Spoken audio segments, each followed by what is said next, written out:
break my bone.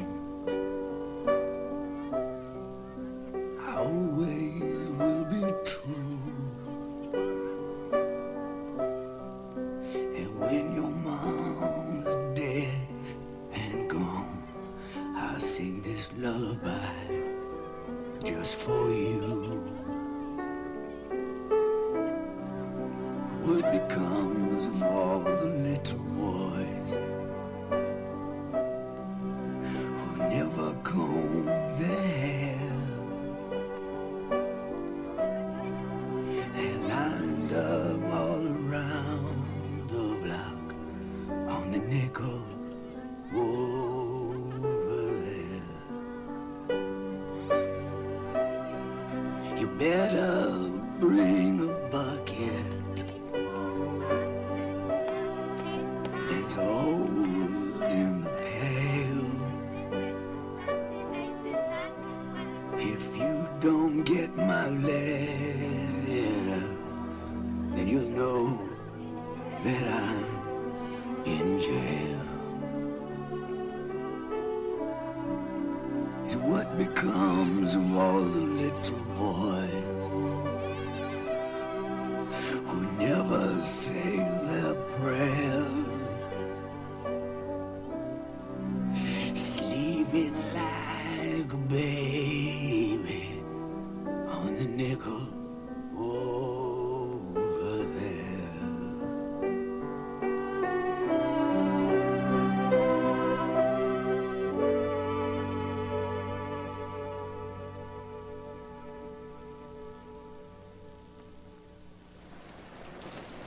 On June 28, 1979, Dr. Nathan Sack of Columbus, Ohio, a well-known surgeon, and his wife, had come to Atlanta for the annual convention of the Association of Nuclear Medicine.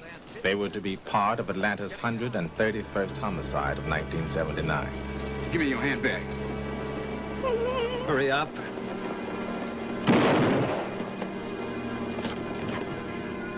Dr. Sack's murder was on the front page of the Atlanta daily newspapers and prominent in newspapers all over the country.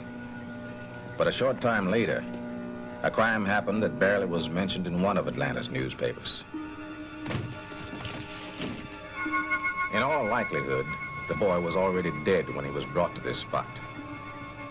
He was 14 years old. The second boy was last seen on his way to a skating rink. He too was 14 years old. This was the beginning of a case that was to be one of the most baffling in the crime annals of the United States. And before the ordeal had ended, a city would go crazy. And no one who touched the case in any way would ever be the same again. The Atlanta child murders had begun. Do you realize the increase in homicides this year? No, I'm afraid I don't, but I'm quite sure you do. We have had 231 homicides, a 61% increase over 1978. I hope you realize that when you print stories like that, how much you hurt Atlanta. One of our main sources of revenue is the convention trade. The city is 66% black, and we are going to have a proportionate number of black officers, whether you like it or not. Help! Somebody got it! Somebody help! Would you like to play? Well, I don't have any money. Well, I'll stake you. Gee, thanks, sir. Another boy was found. His name was Leroy Millard James. He was 14. How long's he been gone? He left here about 4:30. All right, I'll go look for him. Don't worry. He just went to do an errand, and he disappeared. And somebody must know something. A young boy just doesn't drop off the face of the earth. Howard, does he turn that up, please? You have a great deal of Atlanta out there. They want to know your feelings. Thank you. I can't help wondering if they're working as hard as they would if it were a white child from a middle-class background.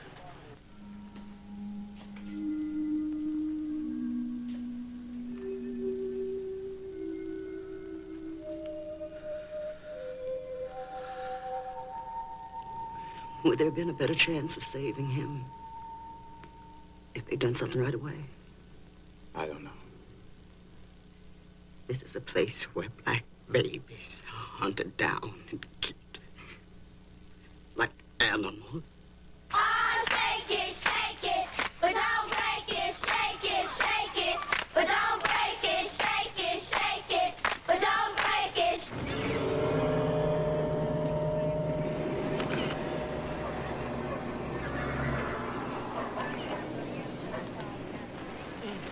There are kids being murdered all over the streets of Atlanta. But they don't matter because the department doesn't make any points if it solves their murders, does it? One more word like that, Mike, and I'm gonna ask you for your badge. Okay. Go ask him back. Rather turn him on badge. Jake, somebody's got to stop these crimes against children, or there's no telling where it will end. And what are you saying to the police force? I am advising them, I am pleading with them to concentrate their efforts on this geographic pattern and to put stakeouts here, here, here, and here in order to help prevent the next murder. It was the morning of LaTonya Wilson's 7th birthday. As unbelievable as it may seem, somebody actually removed the window pane closest to the lock, reached through, opened the lock, then opened the door and stepped in. That person picked her out of her bed, where she was sleeping next to her sister, then walked past her brother, who was sleeping in the next bed, and took her out of the house. You want us to make a statement that there's a Jack the Ripper killing the poor black children of Atlanta? But I don't believe that. We got ourselves a black mayor. We got ourselves a black commissioner of public safety, black councilmen. We got everything black from top to bottom. We got everything but protection for our black children. If you want to kill off a race, the first thing you must do is kill the seed. Now, the whole thing here in Atlanta is the first step in a plan toward genocide. No. They didn't steal my baby! They didn't steal my baby! Papa has disappeared! Papa! It's a green carpet fiber. It's very unusual because the cross-section of the fiber shows a trilobular design with one short leg. Trilobular design. Mm-hmm. Well, I'll still settle for fingerprints, motive, old-fashioned things like that. What do you want to bet when we find the murderer? He's got a green carpet in his house? The 8-year-old boy has been identified by dental records as Christopher Richardson, son of Selena Cobb, who lives at 8624 Martin Luther King. So sorry, Miss Cobb. Could you tell us how you feel?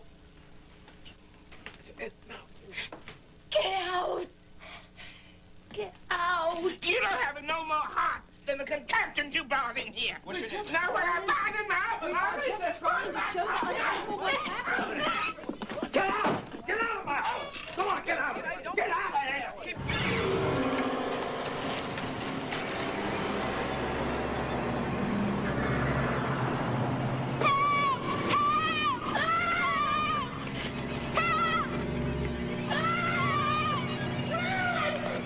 By mid-March, the pattern of deaths changed again.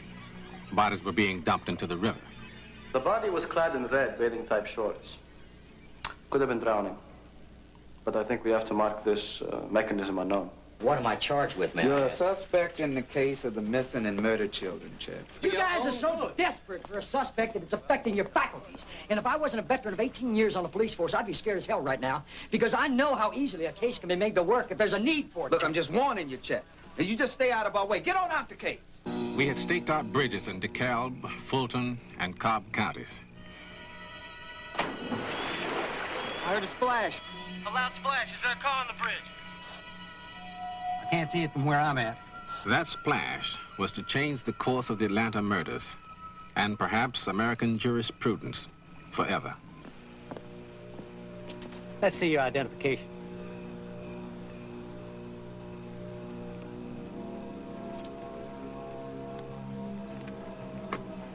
Wayne Williams. That's right. Did you throw a body into the river? Are you crazy? Would you get out of the car, please? Come on. Come on. Get up. Yes, what is it? Come on. Step back Walk here, back will you, there. please? Would you move back there? Had we come to the end of what we were looking for 2 years? Was this the man who choked the life out of, shot, bludgeoned, and drowned 28 human beings? Or was it someone caught in the net of hysteria and the need to bring an end to Atlanta's nightmare? You heard a splash. Now, could it have been a beaver? There are a lot of beavers around here. They splash their tails in the water. It could sound like a body. I know the difference between a beaver splashing his tail and the sound of a body. You do? How? I used to be a lifeguard. This little incident on the bridge here is going to be the talk of the town, the talk of the country. I just hope we're not starting an avalanche of something we can't stop based on a splash. Somebody throwing a body off a bridge that nobody has seen, and the murderer getting back into a station wagon that nobody saw stop.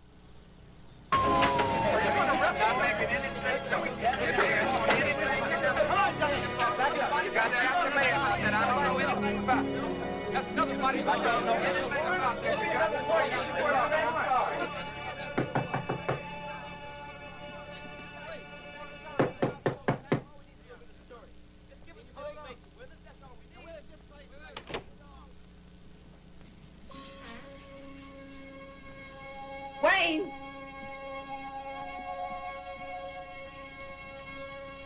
I have a warrant for your arrest.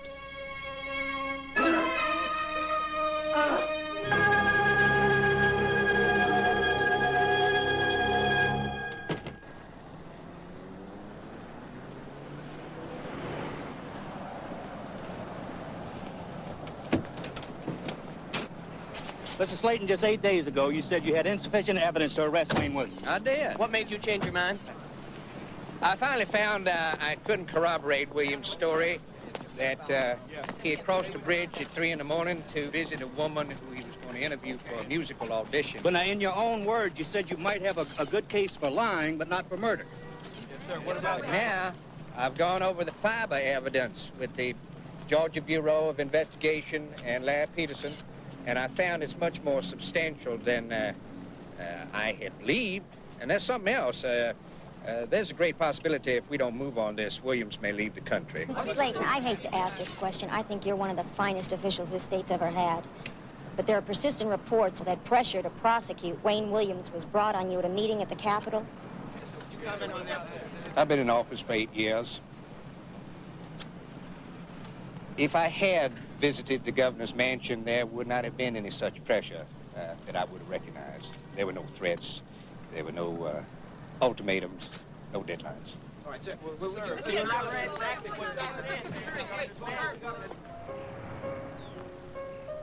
Al Binder joined the defense for Wayne Williams. He was one of the best criminal lawyers in the South. In the courtroom, he sometimes affected the talk and dress of a hick. But Al Binder is no hick. I want you to join a defense team in an advisory capacity. I understand you know more about the Atlanta murder than anybody else. Well, what are you paying? Nothing. That's an attractive offer. Well, what the hell do you think I'm getting? I can imagine. The one thing that makes it almost irresistible is what the expression on the face of the Atlanta police force might be if they discover that Detlinger is part of the Wayne Williams defense team. Thank you. I have a problem, though. I'm not so sure Wayne Williams is innocent. I could be a dangerous man to have around. I mean, while I'm investigating the case, I could come up with evidence that says he's guilty. Chance I ought to take. May I ask why you're taking the case? Well, I'm a strange specimen. Not only am I a Mississippi Jew, but I've become accepted by the good old boys as one of their own. Things are going too smoothly for me at the moment. I'm accepted, I'm making money. I miss the good old days when the Ku Klux Klan was burning my house and shooting at my car. Now, you know what Wayne Williams is up against. Federal Bureau of Investigation, Georgia Bureau of Investigation, Atlanta Police Force, newspapers. And who has he got to protect him? Me.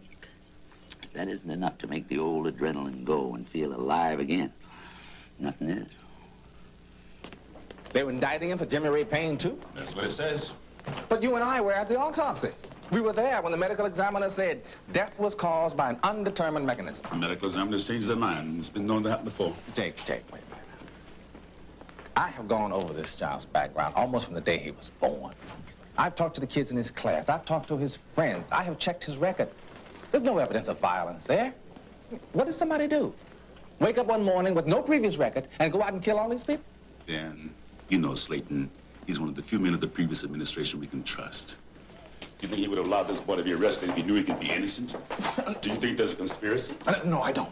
But this town needs to put these murders behind it if it wants to survive. So it desperately wants to believe that Wayne is guilty. I mean, even some very nice people are saying that maybe he's not guilty, but we ought to convict him anyway. Ben, it's not our business to decide whether or not he's guilty. It's Slayton's, and it's that jury's, and it's the state court, and the Supreme Court.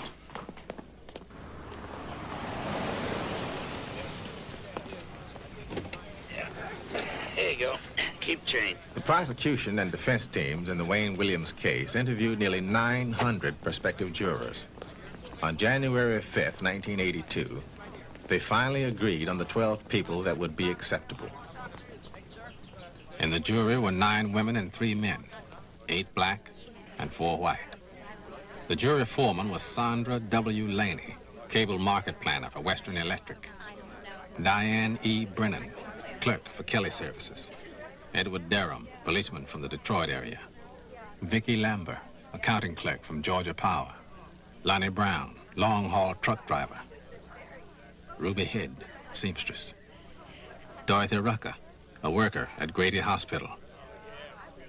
Walter Brown, Jr., research technician for State Transportation Department.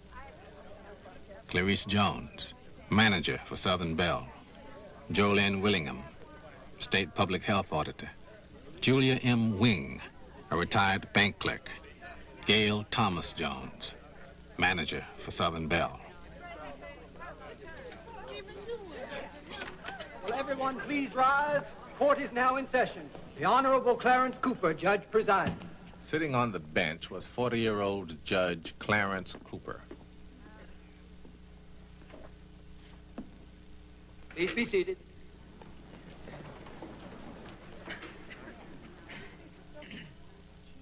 Slayton? Ladies and gentlemen, I'm Louis Slayton, District Attorney for Fulton County. This case is going to be to you like a jigsaw puzzle with a whole lot of pieces fitted in. At the conclusion, there'll be enough pieces so you'll be able to see the big picture. The witnesses which will be presented to you are not willing witnesses. They're reluctant. They're nervous. They know that Mr. Binder here has a reputation for being an expert in cross-examination. And they know that whatever they testify to might be twisted around where it may seem like they're not too smart. But I want you to sit back and enjoy yourselves best you can. We'll try to make it interesting enough for you so that we'll keep you keenly alert throughout the whole trial. And at the conclusion, I believe you'll be satisfied with the result. Thank you.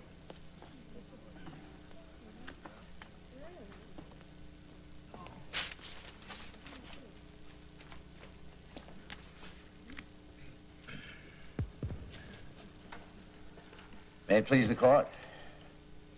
Your Honor.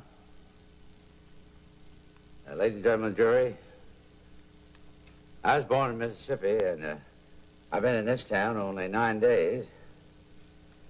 And all the folks I met have been very kind and courteous to me. I was in awe last night about this trial. Before I went to sleep, I asked God's blessing on this court, guided its orders, on y'all, on myself, to see that justice is done. I want to introduce you to the defendant. Wayne, I want you to stand up and look at the jury. This is Wayne Williams, defendant. Sit down, son. Now, Wayne was born late in life to Fay and Homer, who were school teachers in this community for years. They own a modest home, and they lavished all their love, money, and attention on their young son, the only child they had. At approximately 3 a.m. on May 26, 1981, a recruit named Mr. Campbell heard a splash. Officers saw the headlights of Wayne Williams' station wagon. They stopped him, asked him if he threw anything off the bridge. He denied it. Now, the authorities did not detain Wayne. They searched his car and let him go. 2 days later, the body of an adult black male by the name of Nathaniel Cater, 28 years old, was found in the river. Nathaniel Cater was what was known as a streetwise person. He sold his blood for money. And he sold his body for money. Wayne is also accused of another murder, of a 21-year-old man, Jimmy Ray Payne. Life wasn't too kind to Mr. Payne either. Payne spent most of his juvenile and adult days in institutions. On 2 occasions, he attempted suicide. For 1 month, law enforcement personnel haunted Wayne up and down the streets of Atlanta like a dog. Now, the only thing that Wayne Williams said regarding that indictment, outside of the fact that he wasn't guilty, was that the only thing I've killed is a roach in my cell. I'm going to ask you to sit in judgment of this man, that you search for the truth. We're going to ask you to apply to the accused the same treatment that you want for yourself. And I thank you, Your Honor. Listen to what they say. But I'll know in my heart whether or not he's guilty. Well, it's not so easy to tell always. We may never know. Don't say that. There ain't nothing they can do to save him, even if they got that smart Jewish lawyer from Mississippi. Oh, we'll be the judge and jury. He won't serve a life sentence in no jail. He'll be 6 feet under in a box, same as the kids he killed.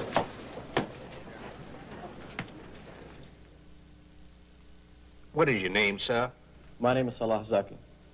Dr. Zaki, what is your position? I'm the Associate Medical Examiner for Fulton County. Dr. Zaki, did you perform an autopsy on Jimmy Ray Payne? Yes, I did. What was your conclusion, doctor, as to the cause of death? The cause of death was asphyxia. Thank you. Your witness. Mr. Binder. I want to talk to you about your death certificates. You signed this first one June 16th, 1981, didn't you? Yes.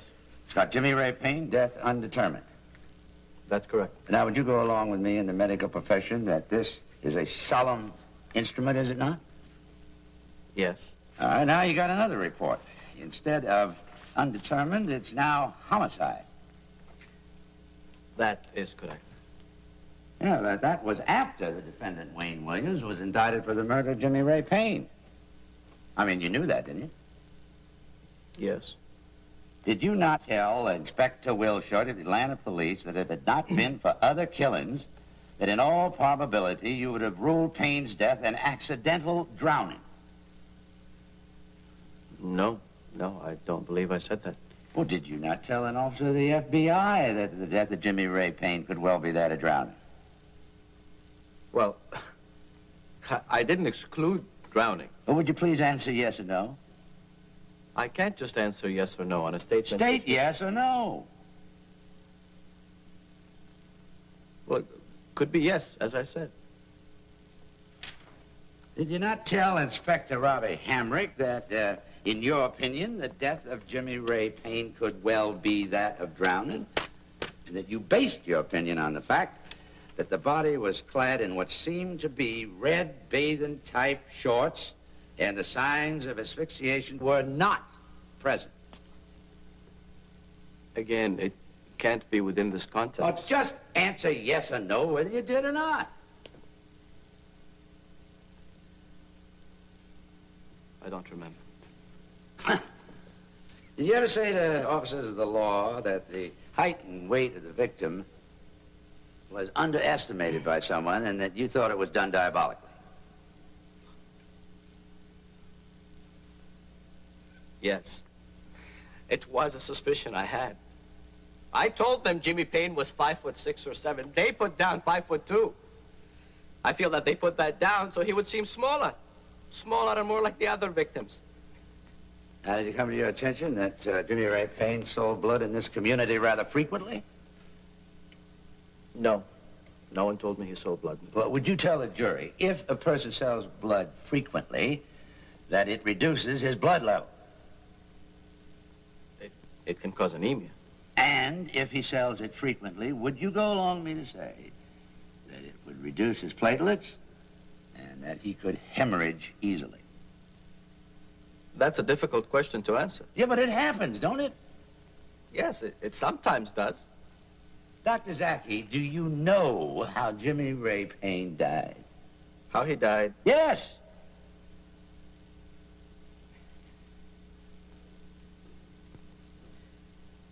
I have not been able to establish an exact mechanism for it.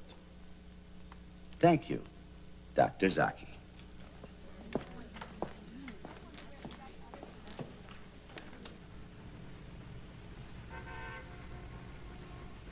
My name is David Rufus Dingle. Howdy. Hi, Chet Dellinger. Hi. He's employed by the National Weather Service. He's a surface hydrologist. Would you tell Mr. Binder why you're here? I was called on to perform research specifically in relation to Jimmy Ray Payne. My way. I made a study about the path of the body in the river and where it was found. Would you tell Mr. Binder what happened to your study?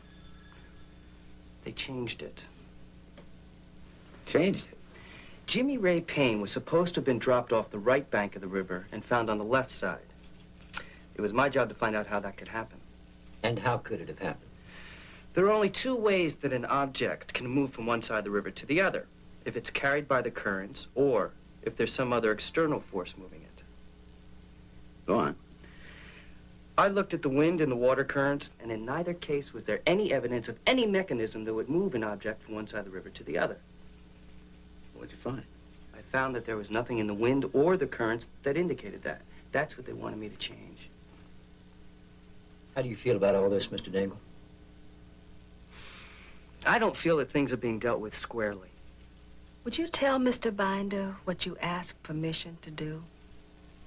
I wanted to construct a floating dummy of the approximate size and weight of Jimmy Ray Payne so that we could monitor how an actual human body would move in the river along the river bottom. What'd they tell you?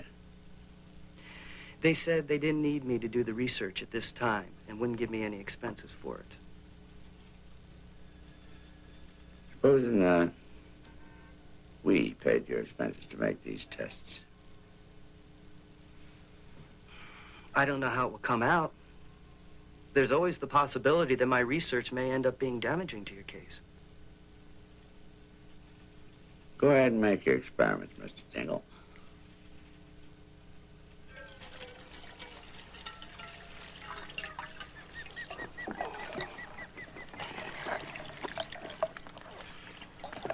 Now, you sure this approximates Payne's body? Uh-huh.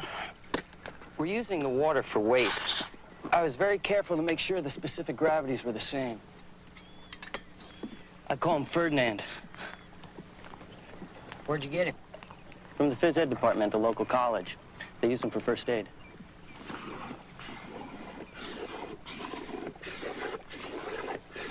Should we lower him in now? Yeah. And roll him over on it, face down. Okay. All right, now push him out.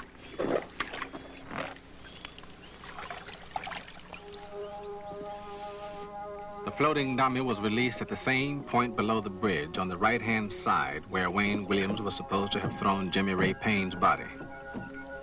Dingle tracked it as it moved downstream with the current.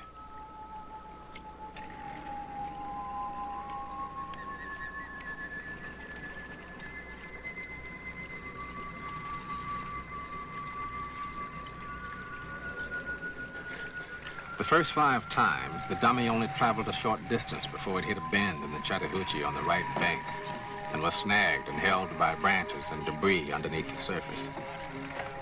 But Dingle released Ferdinand anyway and followed its path down to the point where Payne's body was found.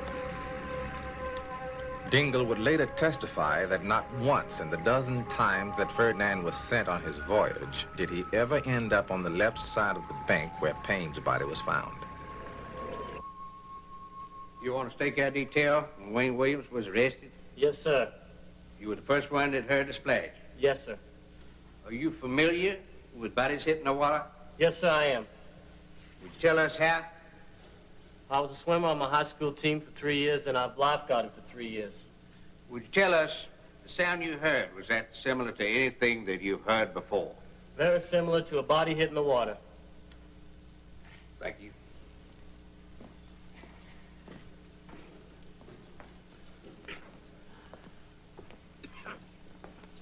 Now, would you agree with me that along about 3 o'clock in the morning, it gets pretty dark outside? Yes, sir. I remember I had a Boy Scout troop once. Did you ever Boy Scout? Yes, sir. We used to camp out a lot. Did you camp out a lot? Yes, sir. Yeah, when you wake up in the middle of the night, the slightest noise sounds loud, doesn't it? Yes, sir, when you wake up at night. Sure it does. Was it difficult for you to stay awake all the time? Frankly, I was totally uncomfortable down there with all the animals and the noises. I wasn't going to let any of them animals get to me. The first night I was there, a beaver got very close to me. Did it scare you? Oh, yes, sir, at the time. I didn't know it was a beaver. Yeah, you just don't like meeting them in the dark, do you? I didn't like meeting anything in the dark under that bridge. How many did you see? 30 to 50. Oh. Well, the beavers always stay on the land or they jump in the water now and then? Both. Now, you were up there on the bank and you heard a splash. Would you tell the court and the jury whether or not the moon was shining? Do you remember? At the time, I don't believe it was. Well, where was your flashlight? Next to me. Did you shine it on the water after you heard the splash? Yes. See anything? No. Now, when you joined the police force, didn't they tell you there were times when policemen risked their lives for citizens? I guess so. Yeah, you were a life guy. You have to take some tests. Did you qualify for that? Yes, sir. And they teach you how to save people from drowning, don't they? Yes, sir. And there are times when a man has got to take his life and expose it to danger, isn't there? Yes, sir. Now, tell this court and this jury. Did you dive in the water and try to save the body you heard fall in the water that night?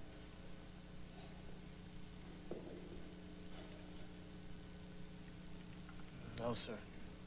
You didn't use the training you had to go in there and try to save that which you thought was a body in the river? No, sir. You just failed the Boy Scout test. Later in the trial, the defense introduced another recruit who had been on the bridge detail. What, if anything, unusual did you ever hear Mr. Jacobs saying on the radio? The most unusual thing we heard, probably from anyone on all the bridges, was the ghost stories. Well, what did he say in that regard? He said he saw someone standing by the river's edge, and he thought that maybe they might be throwing a body into the river. And the SWAT team was called in to investigate down into the woods, and they came back on the radio and said that he had only seen a ghost. What sorts of noises do beavers make at night, if you know? Well, if light is shined on them or they're scared, they make this splashing noise with their tail on the water. All right, what, if anything, did Mr. Campbell ever tell you concerning Mr. Jacobs' fear of the dark? Well, he said he was afraid to even go out into the woods to urinate by himself.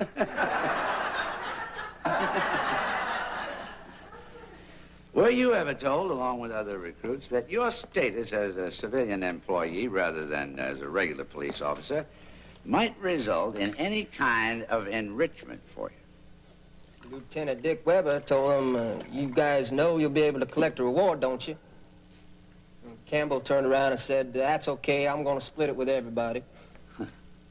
Under what circumstances was that information given to all the recruits? Because of the fact that the public was getting mad at the police department because they couldn't find the child murderer. Did you ever get assigned the job of going and collecting any type of animal here? Well, yes, sir. We were taken from the task force to go over to the Humane Society to check records for owners of specific types of dogs. What kind of dog hairs they told you to collect, Mr. Lawson? Siberian Husky, Afghan Hound, Russian Wolfhound, and Malamute. Did they ask you to get any German Shepherd hairs? No. Do you know the type of person with regards to size and physical prowess the task force is looking for? We were told numerous times, you know, we were looking for an extremely large, strong person. Did they have any suspects that you knew of at the time? We had composite drawings of about 12 or 15. They were hanging on the wall there at the task force. Did any of them look like Wayne Williams? No, sir, I don't recall any of them even looking close to Wayne Williams. You know the defendant, Wayne Williams, on trial here today? Yes, Would you point him out? that's him. Now, I'd like to, if you will, refresh your memory and go back to the first time you had an occasion to see him. Would you tell us about that? Well, I was in this record store downtown, and I picked up this flyer. A young lady that worked down there, she gave it to me. Said this guy was in the music business. So I said, yeah, well, I'll give him a call, because I'm trying to sell some of my own music productions. As a result, did you meet Mr. Williams? Yes, I did. Now, did you have occasion to see Wayne Williams at the Atlanta studios? Yes, I did. Now, did you ever have any conversation with Mr. Williams that seemed strange to you? Well, I talked to him about the murders once. Said what a shame it was that those children were getting killed now. Well, how did the conversation go?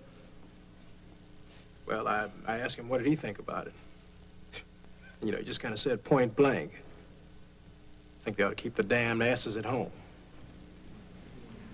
Now, anything else occur with regard to a note? We were sitting down in the studio once, and he gave me this note. I think Coyle Bailey snatched it out of my hand and threw it away, or whatever. Tell us, as best you recall, what that note said and your reaction to it. We object, Your Honor, unless you can produce it. His memory, Your Honor, he can testify as to what he recalls. He's subject to cross-examination.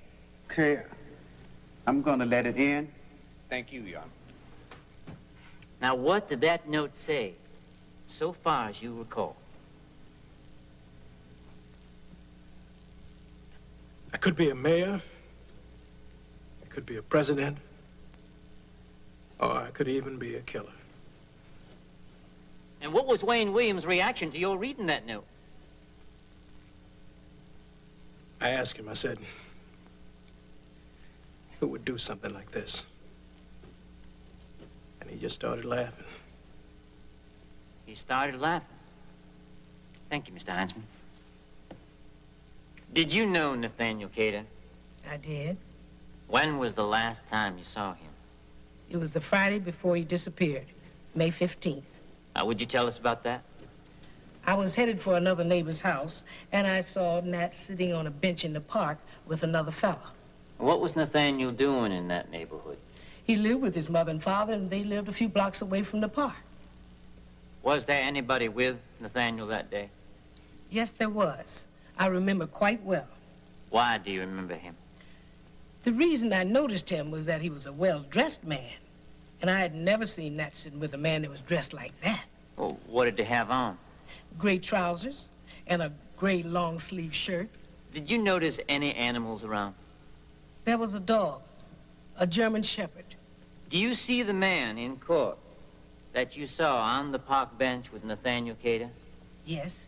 Would you point him out? He's sitting between the lady and the man, right there, in the blue. She's with you.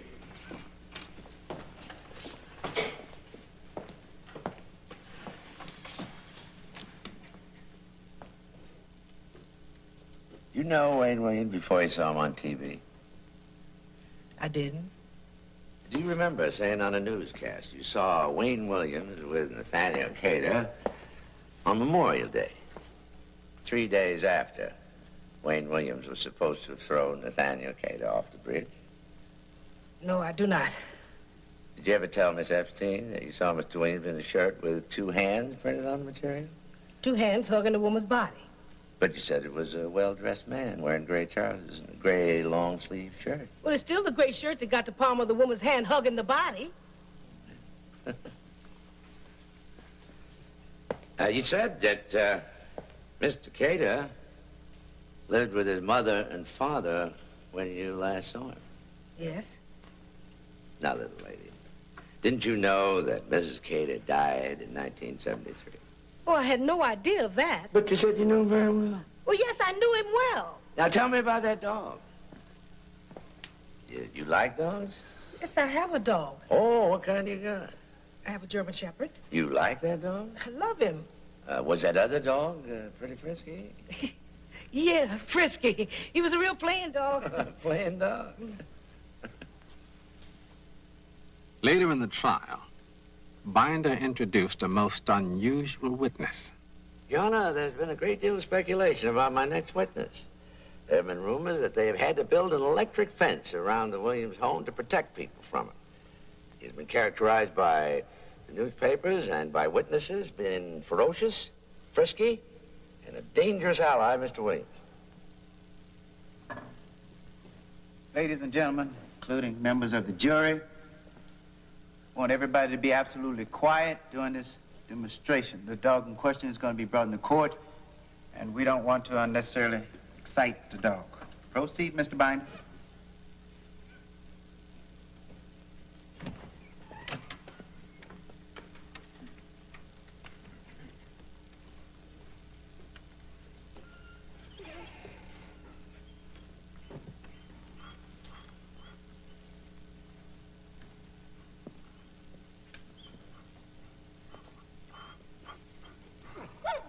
Let the record reflect that the dog in question was brought into the courtroom. The jury has had an opportunity to observe the dog to determine whether or not the dog is frisky.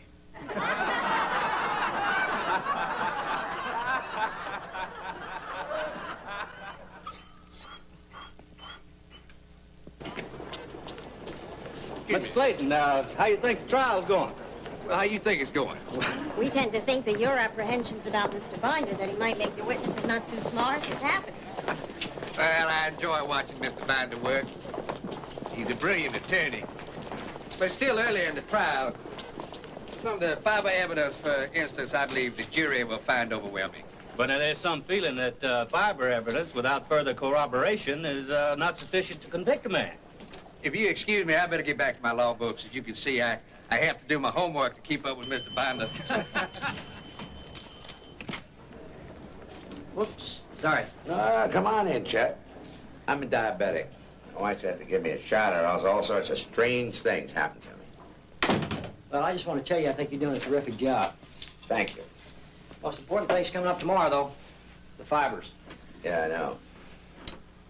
More travesty of justice than true justice is perpetrated by trace evidence in a courtroom. Juries like it when a district attorney parades a lot of scientific paraphernalia in front of them. It gives a mental image of white smock, stainless steel gloves, glass and porcelain. And they put great credence in scientific showmanship. Yep. He had a heart attack last year, too. I'm not an invalid, yet. Keep looking. The mothers in the courtroom and wondering what they're thinking. Do they think I'm trying to get the murder of their sons off? They keep looking at Wayne. Wonder what they're thinking about him. Now, these fibers are taken from the green carpet found in Wayne Williams' bedroom, and ones that were taken from the bodies of Jimmy Payne and Nathaniel Cater. Can you explain the shape of the green carpet fiber found in Williams' home? The appearance of this fiber shows a tri-lobal-like carpet fiber. It is uncommon because of the unusual design used by the Wellman Company. Miss Pearson, could you look over here, Exhibit 638? Now, these represent two fibers which I recovered from the shorts of Jimmy Payne. Now, the bedspread that was found in the Williams house seemed to be darker in appearance than the fibers which I recovered from the shorts of Jimmy Payne. I subjected the bedspread to a 3-day period in water obtained from the Chattahoochee River and allowed it to sit on a windowsill to see if that might change the physical appearance of the fibers. There was a bleaching effect. What are these other fibers over here, sir? 637. Now, these are 8 other fibers that were found from Wayne Williams' environment on the bodies of the victims. Thank you, Mr. Peterson. Would you take the stand again, please?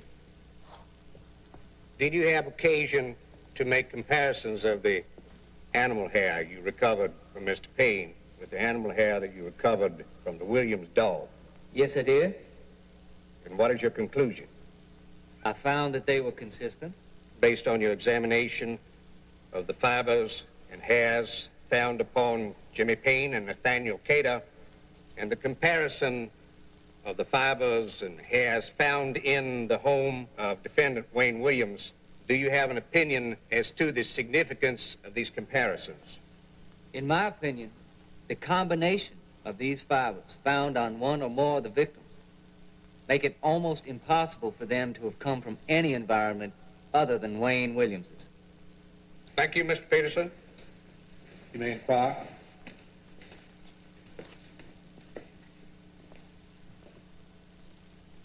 You have a list of the policemen that handled the bodies of Payne and Cater before you examined them? I have no knowledge of... Yes or no?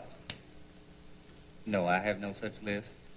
Have you determined whether any of these people left fibers on the bodies of Payne and Cater? Well, in my opinion, there would have had to have been a direct physical contact. When I ask you a question that provides for a yes or no answer, would you please answer? Now, have you determined that none of the people that handled the bodies contributed to the transfer of the fibers to the body of Payne or Cater, yes or no? No. Did you ascertain whether some of the fibers could have come from the debris of the river? I did examine a sample of water obtained from the Chattahoochee at a later date. I determined that there were none. At a later date? Would you tell the jury what that date was? September 14th. You're not pretending to tell the jury that on September the 14th, the composition of the water was exactly the same as the day that the deceased body was found 4 months earlier, are you? I don't know what the difference may have been in the composition of the water. What was the total number of fibers you removed from Mr. Payne? I don't know the exact number. 100? Yes, hundreds. Yeah. You looked at those fibers, and if you didn't find nothing that would match in a Williams home, you didn't look no further, did you? I compared the fibers... Answer yes or no. Well, I don't believe I could answer that with a yes or no answer. But I am asking you as a scientist and an expert. Just tell the jury, honestly. Did you or did you not go any further? Yes, I did consider them further. Oh.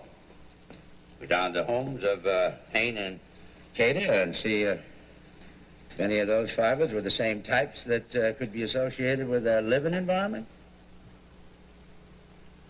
No. You go to the place where Payne and Cater hung out? Well, I have no personal knowledge of where Mr. Payne and Mr. Cater frequented, so... So the answer is no, isn't it? That's correct. You go down to the Falcon Hotel and go in the room and do a search for dog hairs yourself? I did not myself, no. Can you specifically state that those dog hairs were necessarily from the breed of a German Shepherd? Not specifically, no.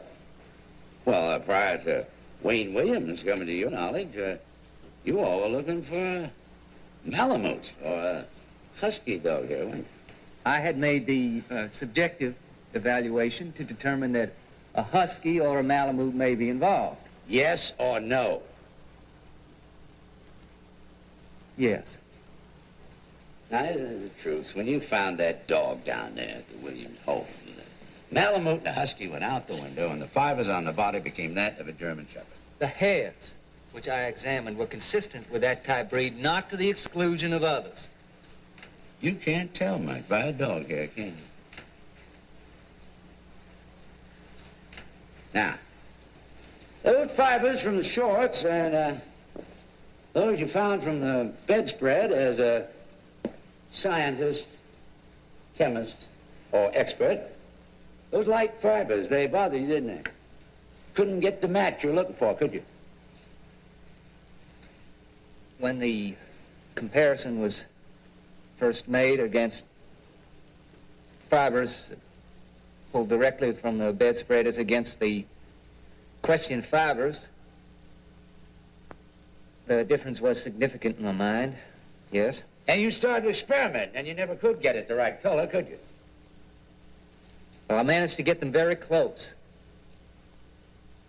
But not exactly the same. The answer is no.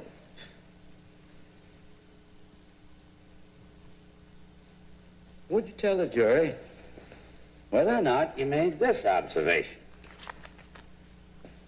That as a science, forensics, a relatively new kid on the block, and you never know what a jury is going to do, but I'm optimistic about our case. Did you make that statement? Yes, sir. Now, when you make a statement like that about this case, aren't you departing from that detached house where the scientist lives and becoming a member of the prosecution team? No, sir. I don't think so.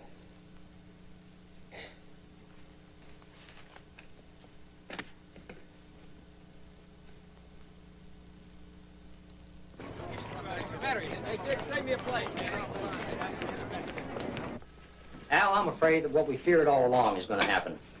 I have heard that they're going to try to introduce 10 other cases with a justification of pattern. Other cases now? Yes, ma'am. I guess they can see their case against Williams isn't entirely substantial. So they want to introduce other murders to the trial with a justification that there was similar pattern to those cases. What's that? Well, if you can say the kids were bludgeoned, strangled, suffocated, stabbed, left on land, in the water, in the front of buildings, and in the woods as a pattern, there's pattern. Your Honor, may I approach the bench at this time? Yes, you may. Thank you.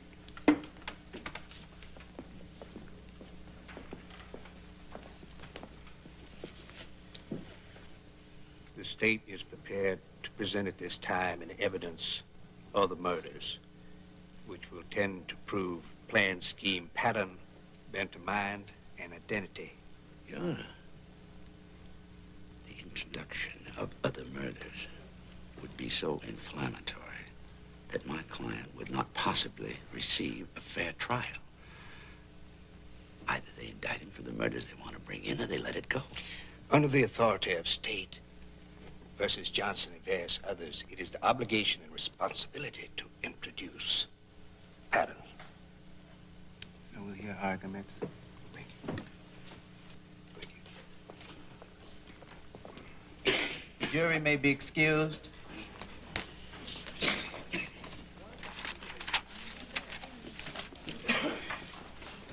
Slate.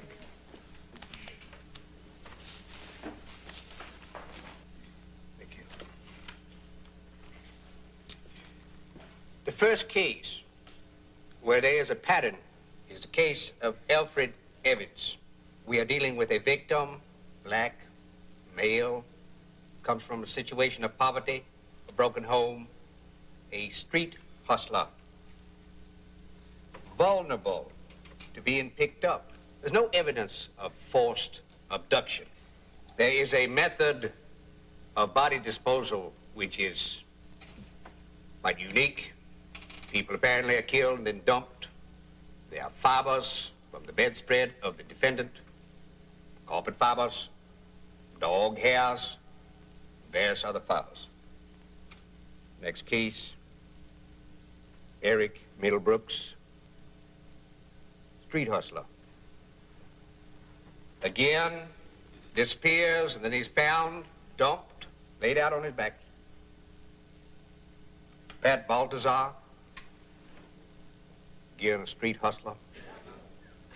May it please the court, Your Honor.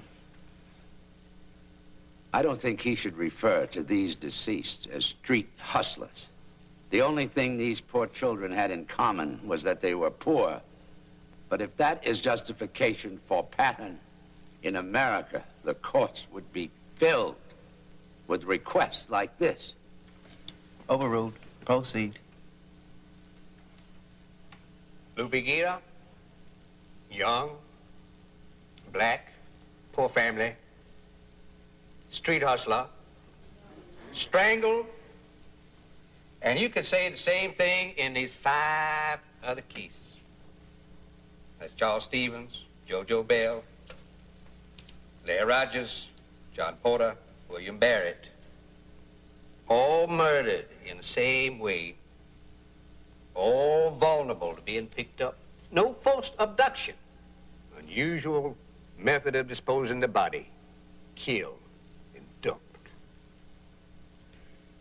As in many cases, there are fibers in which there is a match. Thank you. Mr. Binder? Your Honor. Your Honor, there is no pattern here. Pattern would lead you to believe they all died the same way, but they didn't. Asphyxiation. Strangulation by an object. You heard the doctor. Blunt trauma to the head, stab wounds. Where is the pattern? If there is a pattern, it is in the minds of those who indicted the defendant. Nowhere else. Slayton?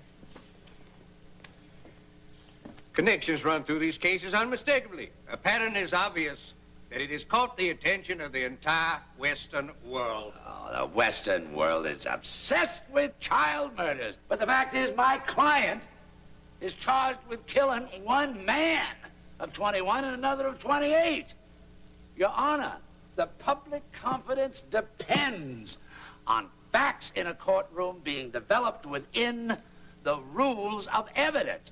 It is imperative that evidence be excluded, which may unduly prejudice the defendant based on uncharged crimes. Court will take this matter under submission.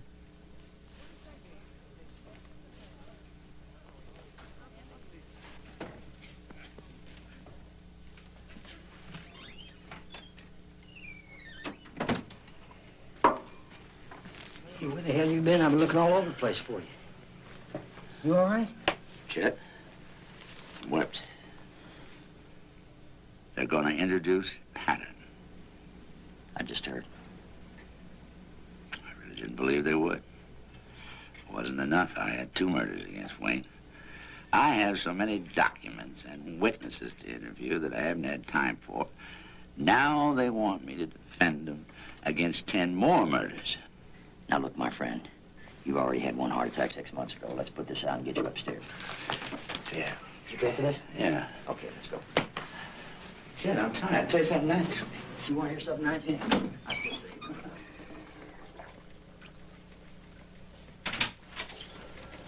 Parents are here again. Tell them I'm busy.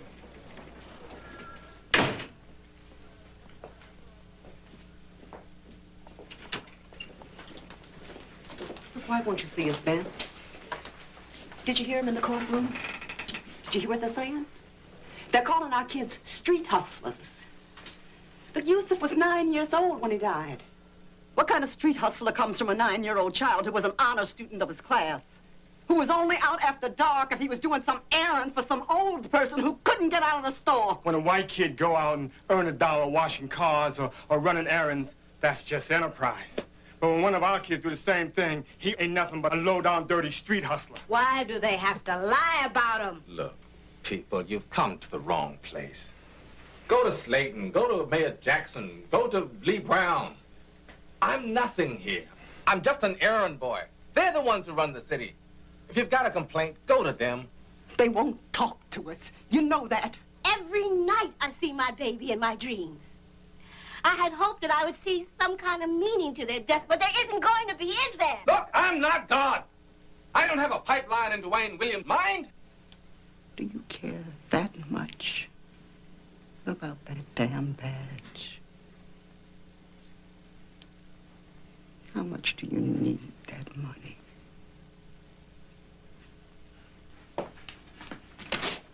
How much do you need that money? You're right. You're no better than the others.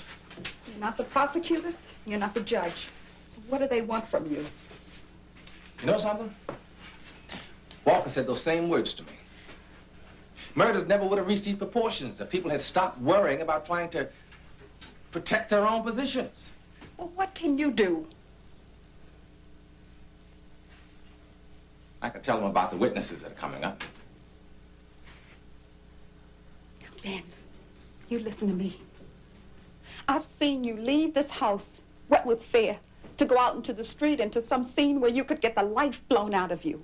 I've seen you get up and answer a call when you were so tired that every inch of you ached. You can't lose everything you have. For what? What if he isn't guilty of the murders? You know and I know they're going to find Wayne Williams guilty no matter what you do or no matter what anybody does. They talk about Payne and Kate in that courtroom. You could be out and trying to sell blood tomorrow to pay for the grocery bills. That's how close we are to the edge. What are you doing? This is Ben. Meet me at the Three Deuces.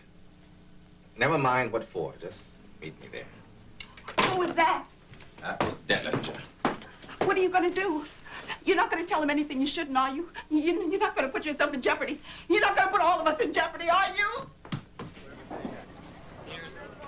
Why this cloak and dagger meeting? You afraid me ain't seen in my company? I'm going to give you some information. Why? There are some things I think the defense should know. What's the case like that? Listen, Ben, if I were that disturbed about it, I'd tell everything I knew to the press and resign. You wouldn't do that, though, would you? I'm not that big a fool. Why would that be being a fool? What impact would it have? Another cop's opinion? You resigned? How much good did it do? I resigned because I felt I had to. All right, now you're on the outside. This way I at least have access to information. I can use the labs. I have some influence. Outside, I'm just another loner, like you, scrounging around trying to find whatever without resources that might have been available to me. Yeah, well, I'm doing the same thing all over again, so save the lecture. Just tell me why I'm here. I want to tell you about a witness named Darrell Davis. Another one who calls himself Cool Breeze. I'm listening.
Please be seated.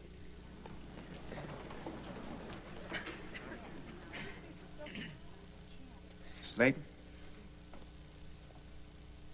Ladies and gentlemen, I'm Louis Slayton, District Attorney for Fulton County. This case is going to be to you like a jigsaw puzzle with a whole lot of pieces fitted in. At the conclusion, there'll be enough pieces so you'll be able to see the big picture. The witnesses which will be presented to you are not willing witnesses. They're reluctant. They're nervous. They know that Mr. Binder here has a reputation for being an expert in cross-examination. And they know that whatever they testify to might be twisted around where it may seem like they're not too smart.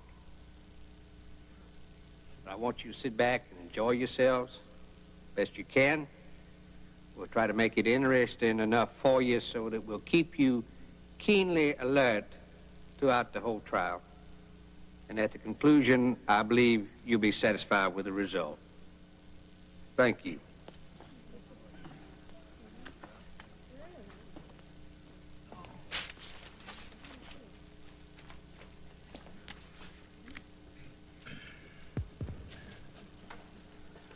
May it please the court. Your Honor. Ladies and gentlemen of the jury, I was born in Mississippi, and I've been in this town only 9 days.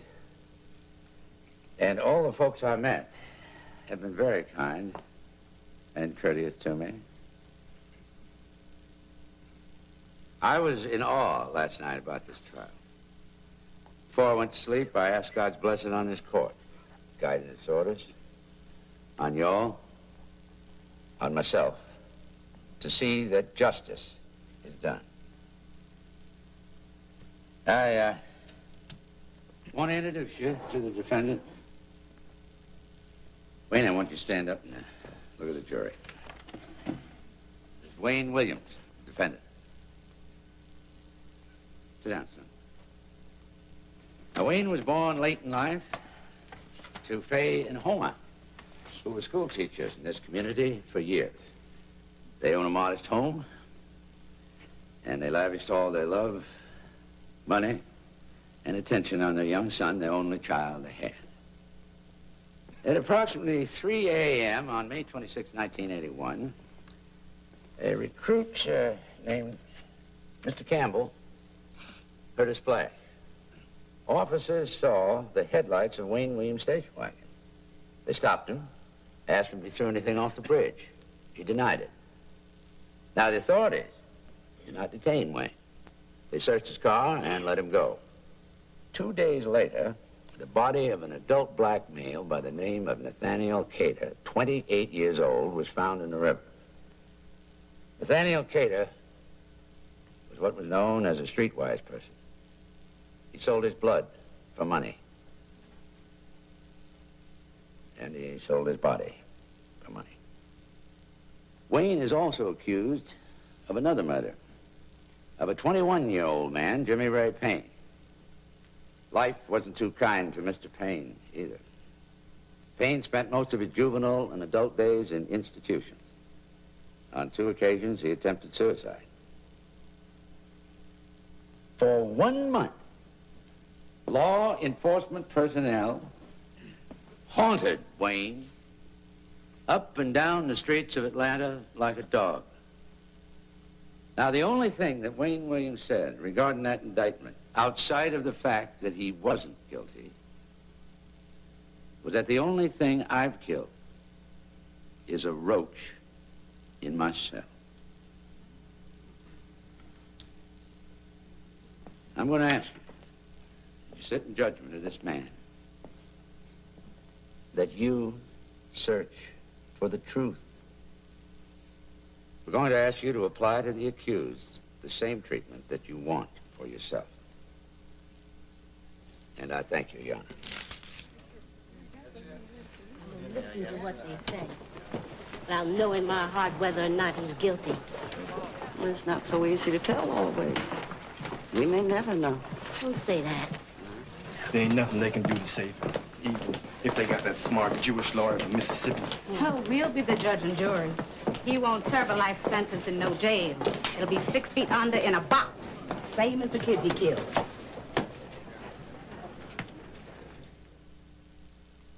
What is your name, sir? My name is Salah Zaki. Dr. Zaki, what is your position? I'm the associate medical examiner for Fulton County. Dr. Zaki, did you perform an autopsy on Jimmy Ray Payne? Yes, I did. What was your conclusion, doctor, as to the cause of death? The cause of death was asphyxia. Thank you. Your way.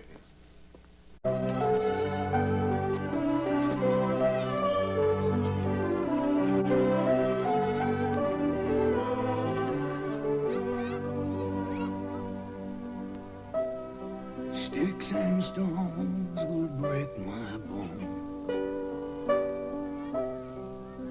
I always will be true. And when your mom's dead and gone, I'll sing this lullaby just for you. What becomes of all the little boys who never comb their hair?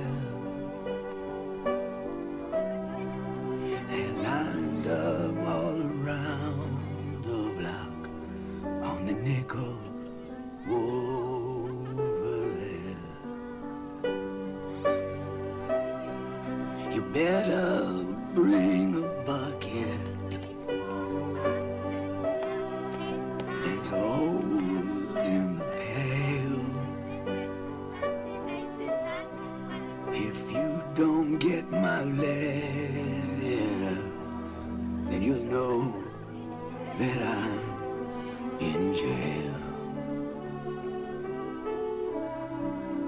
Is what becomes of all the little boys who never say their prayers, sleeping like a baby on the nickel over there.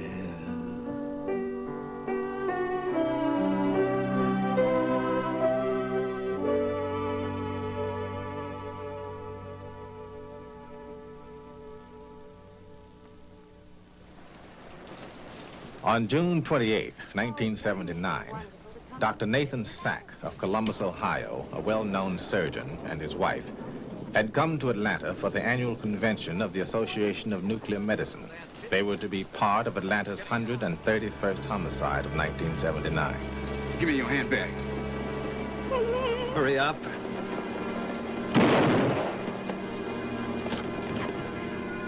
Dr. Sack's murder was on the front page of the Atlanta daily newspapers and prominent in newspapers all over the country. But a short time later, a crime happened that barely was mentioned in one of Atlanta's newspapers. In all likelihood, the boy was already dead when he was brought to this spot. He was 14 years old. The second boy was last seen on his way to a skating rink. He too was 14 years old. This was the beginning of a case that was to be one of the most baffling in the crime annals of the United States. And before the ordeal had ended, a city would go crazy. And no one who touched the case in any way would ever be the same again. The Atlanta child murders had begun. Do you realize the increase in homicides this year? No, I'm afraid I don't, but I'm quite sure you do. We've had 231 homicides, a 61% increase over 1978. I hope you realize that when you print stories like that, how much you hurt Atlanta. One of our main sources of revenue is the convention trade. The city is 66% black, and we are going to have a proportionate number of black officers, whether you like it or not. Help! Somebody got to come and help! Would you like to play? Well, I don't have any money. Well, I'll stake you. Gee, thanks, sir. Another boy was found. His name was Leroy Millard James. He was 14. How long's he been gone? He left here about 4:30. All right, I'll go look for him. Don't worry. He just went to do an errand, and he disappeared. And somebody must know something. A young boy just doesn't drop off the face of the earth. Howard, would you turn that up, please? You have a great deal of Atlanta out there. They want to know your feelings. Thank you. I can't help wondering if they're working as hard as they would if it were a white child from a middle-class background.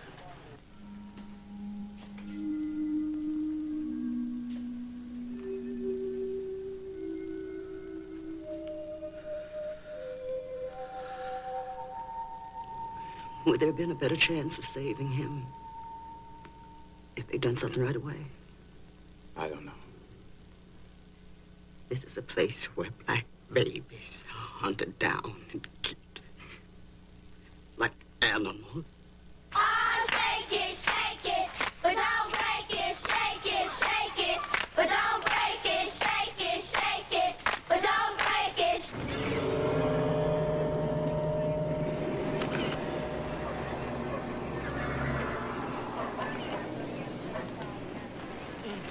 There are kids being murdered all over the streets of Atlanta. But they don't matter because the department doesn't... Mr. Binder? I want to talk to you about your death certificates. You signed this first one June 16th, 1981, didn't you? Yes. It's got Jimmy Ray Payne, death undetermined. That's correct. Now, would you go along with me in the medical profession that this is a solemn instrument, is it not? Yes. All right, now you got another report.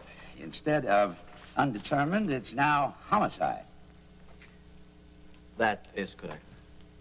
Yeah, but that was after the defendant, Wayne Williams, was indicted for the murder of Jimmy Ray Payne. I mean, you knew that, didn't you? Yes.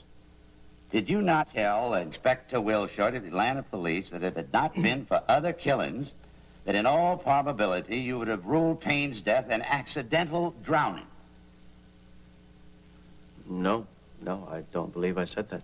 Well, did you not tell an officer of the FBI that the death of Jimmy Ray Payne could well be that of drowning? Well, I didn't exclude drowning. Well, would you please answer yes or no? I can't just answer yes or no on a statement. State yes or no. Well, could be yes, as I said.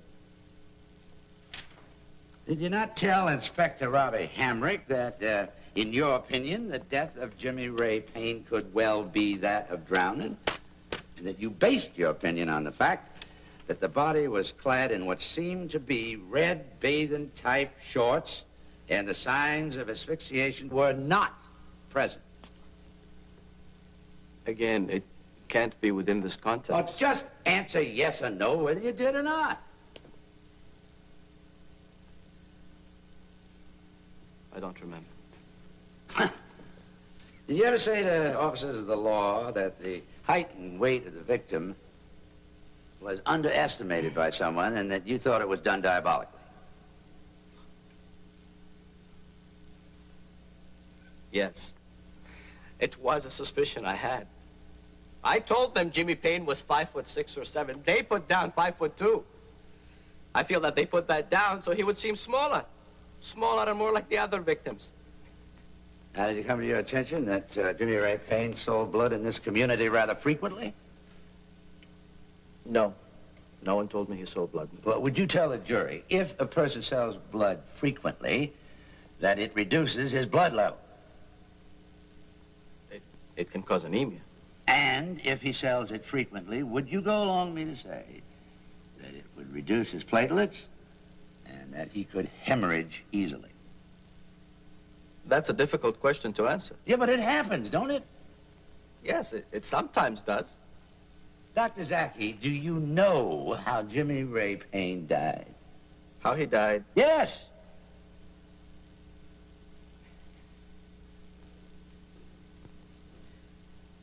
I have not been able to establish an exact mechanism for it.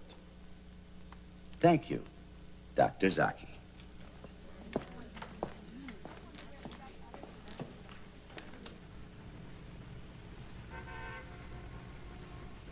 My name is David Rufus Dingle. Howdy. Hi, Chet Delich. Hi. He's employed by the National Weather Service. He's a surface hydrologist. Would you tell Mr. Binder why you're here? I was called on to perform research specifically in relation to Jimmy Ray Payne. What way? I made a study about the path of the body in the river and where it was found. Would you tell Mr. Binder what happened to your study? They changed it. Changed it? Jimmy Ray Payne was supposed to have been dropped off the right bank of the river and found on the left side. It was my job to find out how that could happen. And how could it have happened? There are only two ways that an object can move from one side of the river to the other. If it's carried by the currents, or if there's some other external force moving it. Go on. I looked at the wind and the water currents, and in neither case was there any evidence of any mechanism that would move an object from one side of the river to the other. What'd you find? I found that there was nothing in the wind or the currents that indicated that. That's what they wanted me to change. How do you feel about all this, Mr. Dingle? I don't feel that things are being dealt with squarely. Would you tell Mr. Binder what you asked permission to do? I wanted to construct a floating dummy of the approximate size and weight of Jimmy Ray Payne so that we could monitor how an actual human body would move in the river along the river bottom. What'd they tell you? They said they didn't need me to do the research at this time and wouldn't give me any expenses for it. Supposing, we paid your expenses to make these tests. I don't know how it will come out. There's always the possibility that my research may end up being damaging to your case. Go ahead and make your experiments, Mr. Dingle.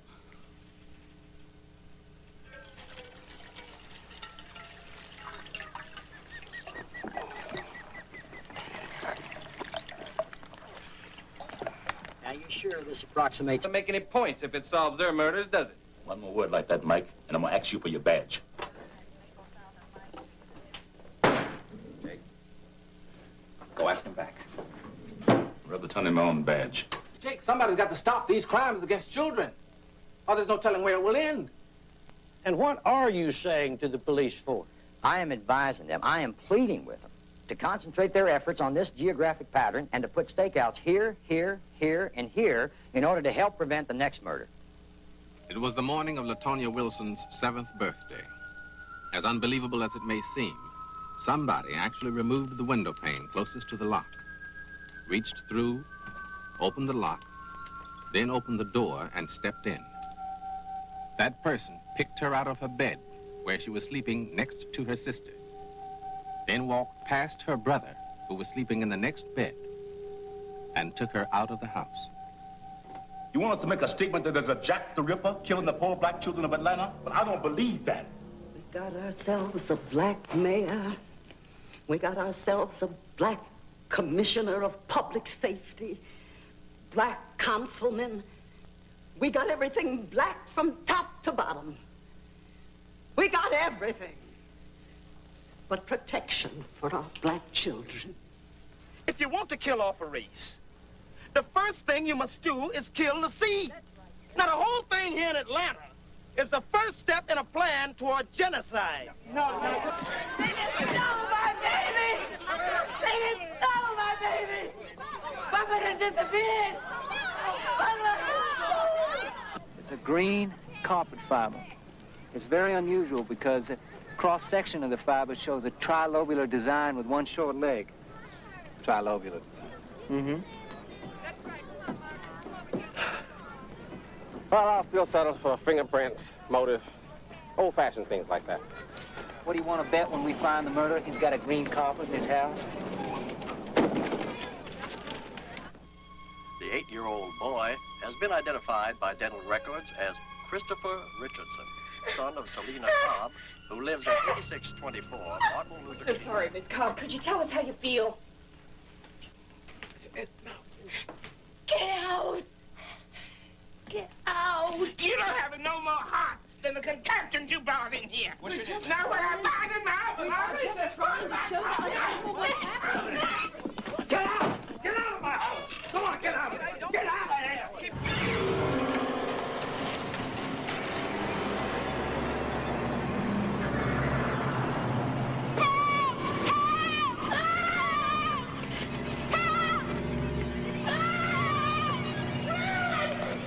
By mid-March, the pattern of deaths changed again. Bodies were being dumped into the river. The body was clad in red bathing-type shorts. Could have been drowning. But I think we have to mark this mechanism unknown. What am I charged with, man? You're a suspect in the case of the missing and murdered children, Chet. You guys are so desperate for a suspect that it's affecting your faculties. And if I wasn't a veteran of 18 years on the police force, I'd be scared as hell right now. Because I know how easily a case can be made to work if there's a need for it. Look, I'm just warning you, Chet. You just stay out of our way. Get on out the case. We had staked out bridges in DeKalb, Fulton, and Cobb counties. I heard a splash. A loud splash. Is there a car on the bridge? I can't see it from where I'm at. That splash was to change the course of the Atlanta murders and perhaps American jurisprudence forever. Let's see your identification.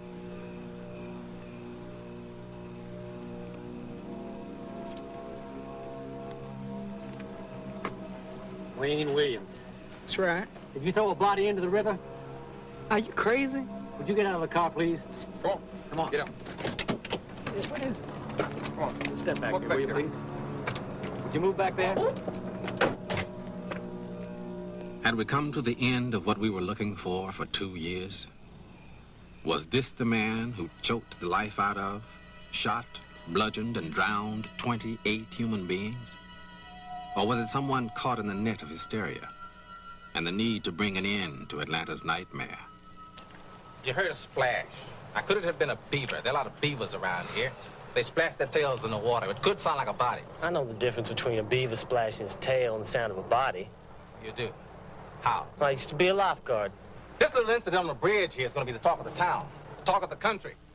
I just hope we're not starting an avalanche of something we can't stop, based on a splash. Somebody throwing a body off a bridge that nobody has seen, and the murderer getting back into a station wagon that nobody saw stop.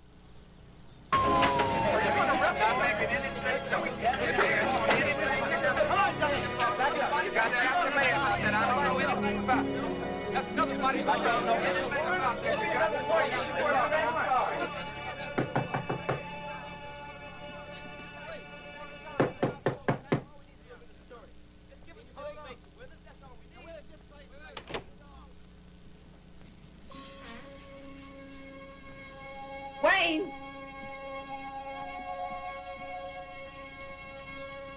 I have a warrant for your arrest.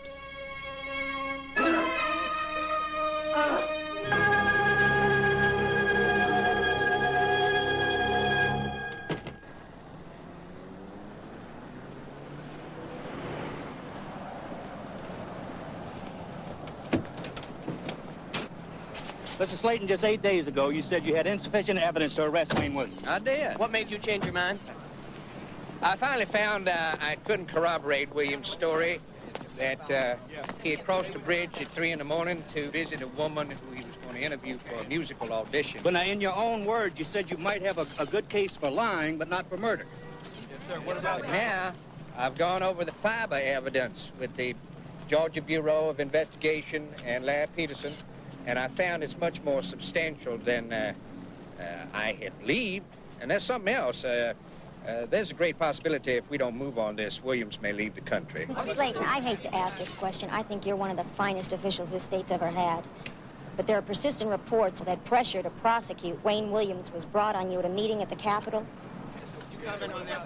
I've been in office for 8 years. If I had visited the governor's mansion, there would not have been any such pressure that I would have recognized. There were no threats. There were no ultimatums, no deadlines. All right, sir. Can you elaborate exactly what Al Binder joined the defense for Wayne Williams. He was one of the best criminal lawyers in the South. In the courtroom, he sometimes affected the talk and dress of a hick. But Al Binder is no hick. I want you to join a defense team in an advisory capacity. I understand you know more about the Atlanta murder than anybody else. Well, what do you pay him? Nothing. That's an attractive offer. Well, what the hell do you think I'm getting? I can imagine. One thing that makes it almost irresistible is what the expression on the face of the Atlanta police force might be if they discover that Detlinger is part of the Wayne Williams defense team. Thank you. I have a problem, though. I'm not so sure Wayne Williams is innocent. I could be a dangerous man to have around. I mean, while I'm investigating the case, I could come up with evidence that says he's guilty. Chance I ought to take. May I ask why you're taking the case? Well, I'm a strange specimen. Not only am I a Mississippi Jew, but I've become accepted by the good old boys as one of their own. Things are going too smoothly for me at the moment. I'm accepted, I'm making money. I miss the good old days when the Ku Klux Klan was burning my house and shooting at my car. Now, you know what Wayne Williams up against. Federal Bureau of Investigation, Georgia Bureau of Investigation, Atlanta Police Force, newspapers. And who has he got to protect him? Me. If that isn't enough to make the old adrenaline go and feel alive again, nothing is. They were indicting him for Jimmy Ray Payne, too? That's what it says. But you and I were at the autopsy. We were there when the medical examiner said death was caused by an undetermined mechanism. The medical examiners changed their mind. It's been known to happen before. Jake, wait a minute. I have gone over this child's background almost from the day he was born. I've talked to the kids in his class. I've talked to his friends. I have checked his record. There's no evidence of violence there. What does somebody do? Wake up one morning with no previous record and go out and kill all these people? Dan, you know Slayton. He's one of the few men of the previous administration we can trust. Do you think he would have allowed this boy to be arrested if he knew he could be innocent? Do you think there's a conspiracy? No, I don't. But this town needs to put these murders behind it if it wants to survive. So it desperately wants to believe that Wayne is guilty. I mean, even some very nice people are saying that maybe he's not guilty, but we ought to convict him anyway. Ben, it's not our business to decide whether or not he's guilty. It's Slayton's, and it's that jury's, and it's the state court, and the Supreme Court.